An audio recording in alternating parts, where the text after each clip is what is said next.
हरिओम. ज्ञानेश्वरी अध्याय 18 ओवी 81 ते 85. आणि संवादाचे निमिषे जे अव्यवहारू वस्तू असे तेची भोगीचे की जैसे आरिसा रूप. आणि एरवी न दिसणारे आपले रूप आरशात ज्याप्रमाणे पाहता येते त्याप्रमाणे व्यवहार जिच्या संबंधाने होत नाहीत ती ब्रह्मवस्तू प्रश्नोत्तराच्या निमित्ताने अनुभवता येते. मग संवादू तोही पारुखे तरी भोगणे भोगिता थोके हे गा सहावेल सुखे लांचावले या. मग तो संवाद जर थांबला तर ब्रह्मवस्तूच्या आनंदाच्या अनुभवात खंड पडेल. तेव्हा मग आत्मसुखाच्या भोगाला चटावलेल्या अर्जुनास हे कसे सहन होईल.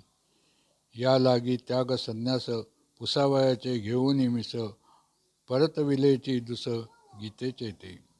याकरता त्याग व संन्यास विचारण्याचे निमित्त घेऊन ते गीतारूपी वस्त्र पुन्हा उलगडावयास लाविले.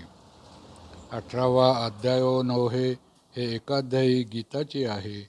जे वासुरूची गाय दुहे तई वेळू कायसा. हा 18वा अध्याय नाही तरी एकाध्यायी गीताच आहे. ज्या वेळेला वासरूच स्तनाला लागेल त्यावेळेला पाना सोडण्यास गायीस कितीसा वेळ लागेल. तैसी संपता अवसरी गीता आदरविली माघारी स्वामी भृत्याचा न करी संवादू कोई. त्याप्रमाणे गीता संपण्याच्याही वेळी पुन्हा गीता व्याख्यानाचा आरंभ करावयास भाग पाडले यात काही आश्चर्य नाही. कारण गुरुशिष्याचा संवाद काय करणार नाही. हरिओम.